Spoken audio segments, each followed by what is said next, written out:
Assalamualaikum warahmatullahi wabarakatuh. Salam sejahtera bagi kita semua. Jumpa lagi pada Dadang Suwana Channel.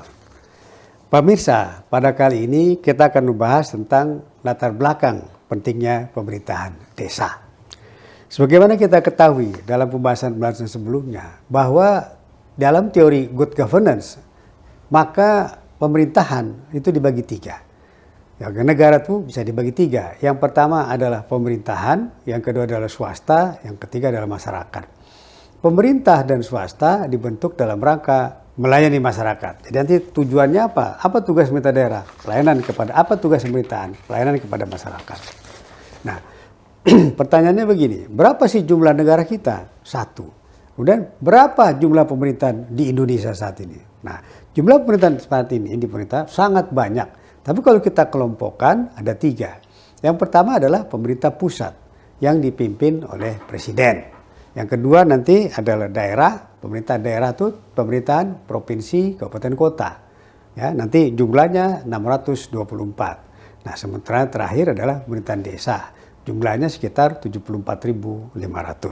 Seluruh pemerintahan tadi otonom, mandiri, sendiri-sendiri. Jadi artinya desa pun sejajar dengan pemerintah daerah yang dipimpin oleh Pak Bupati.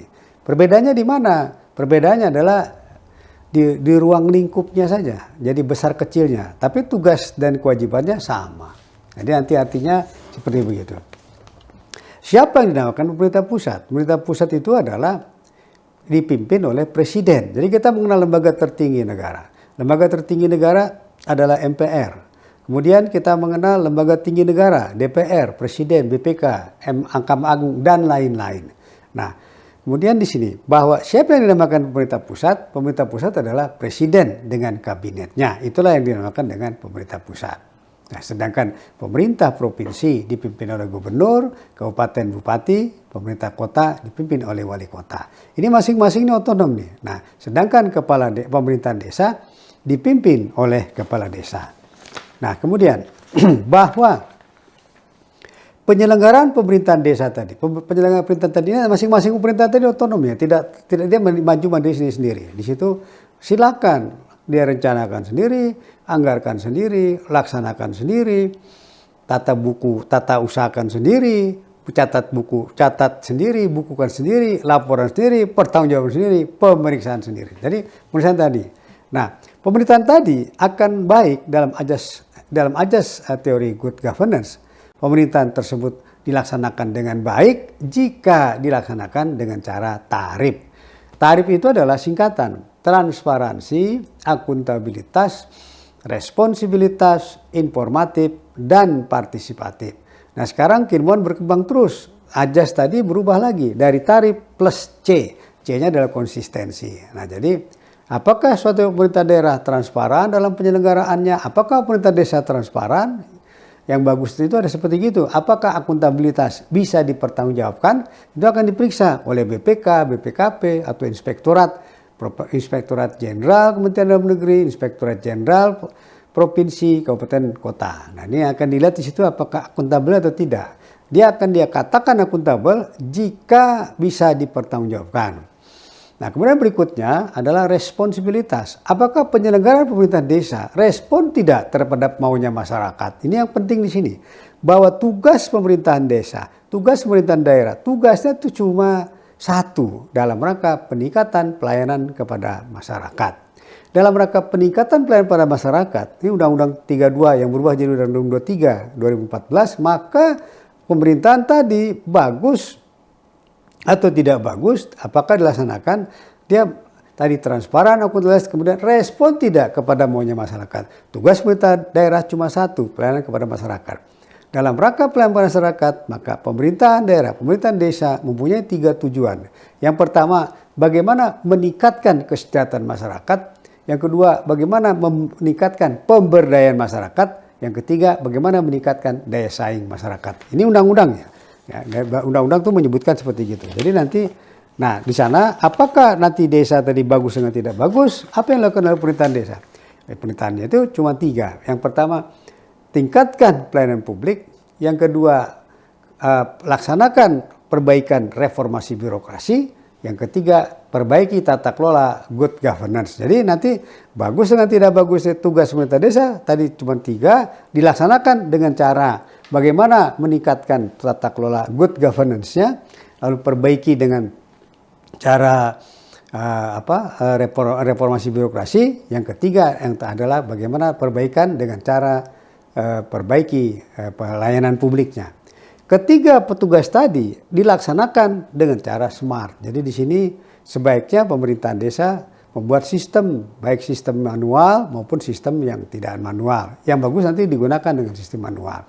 Pemerintahan mengeluarkan peraturan pemerintah tentang SPBE. SPBE itu adalah sistem pemerintahan berbasis elektronik. Jadi menginginkan di sana dia dengan cara elektronik.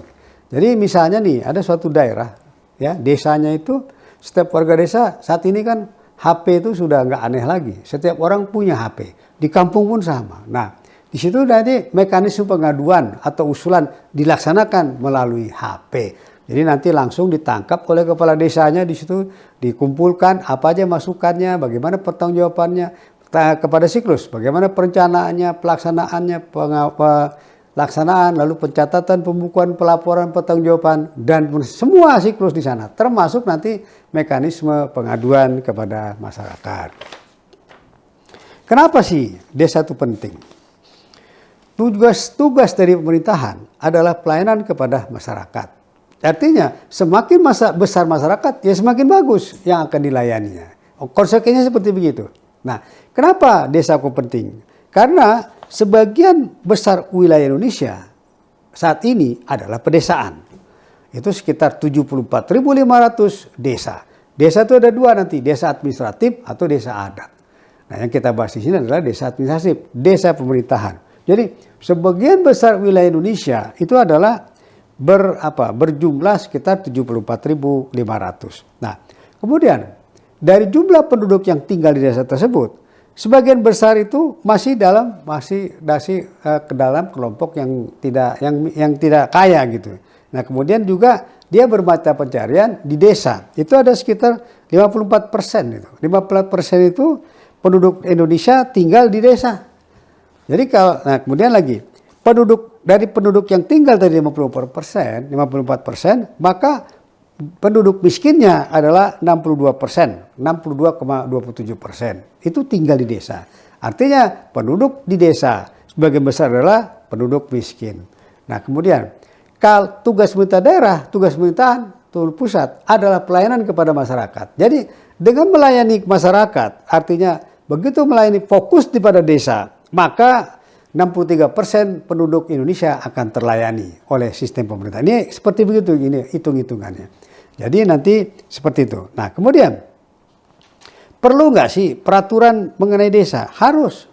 Kenapa? Karena kalau tidak diatur, desa itu agak enggak maksimal lah. Jadi dengan diatur maka desa dapat lebih komprehensif dan tidak parsial. Nah, ini penyelesaian pemerintahan itu dilaksanakan secara holistik namanya begitu. Nah, kemudian desa itu adalah bagaimana permasalahan ada desa itu diselesaikan. Ya kan yang sering terjadi saat ini kan misalkan masalah apa? Ekonomi, kemudian politik, sosial budaya, lingkungan. Ini desa di situ. Jadi nanti siapa yang menguasai desa? Ini anekdotnya nih. Siapa yang menguasai desa? Yang menguasai desa, maka dia menguasai 54% dari penduduk Indonesia. Nah, ini akan menguasai. Jadi tahun 2024 nanti kalau yang menguasai desa itu akan kemungkinan menang pemilu. Jadi kuncinya adalah di desa. Gitu. Nah, lalu bagaimana desa tadi perlu nggak diatur? Karena salah satu upaya untuk mempercepat penanganan pembangunan desa adalah dalam rangka mempercepat kesejahteraan umum dan kecerdasan kehidupan bangsa. Nah, apa tujuan pengaturannya? Tujuan pengaturan dari pemerintahan desa ini yang pertama adalah memberikan pengakuan dan penghormatan atas desa yang sudah ada. Kemudian kedua, memberikan kejelasan status hukum desa. Kemudian melestarikan dan memajukan adat tradisi budaya, mendorong prakarsa, membentuk pemerintahan desa yang profesional, yang efisien, yang efektif, terbuka serta bertanggung jawab. Kemudian meningkatkan pelayanan publik bagi masyarakat guna mempercepat kesejahteraan umum. Siapa begitu kita meningkatkan kesejahteraan desa, maka 60% penduduk desa akan terlayani. Kemudian berikutnya adalah memajukan perekonomian masyarakat desa, serta bagaimana memperkuat masyarakat desa sebagai subjek pembangunan. Saat ini pembangunan itu lebih kepada objek. Nah, desa adalah satuan masyarakat hukum yang memiliki batas wilayah berwenang untuk mengurus urusan pemerintahan. Kepentingan masyarakat setempat berdasarkan prakarsa masyarakat, hak usul masyarakat, dan tradisional yang diakui dan dihormati dalam sistem pemerintahan negara Kesatuan Republik Indonesia. Diharapkan dengan perbaikan desa, maka desa akan lebih konstruktif maju desa ke depan. Diharapkan dengan cara itu, maka tujuan masyarakat maju mandiri sejahtera akan tercapai. Saya kira cukup yang bisa kami sampaikan saat ini yang kita diskusikan. Semoga bermanfaat dan menjadi nilai tambah bagi ibadah kita semua. Assalamualaikum warahmatullahi wabarakatuh.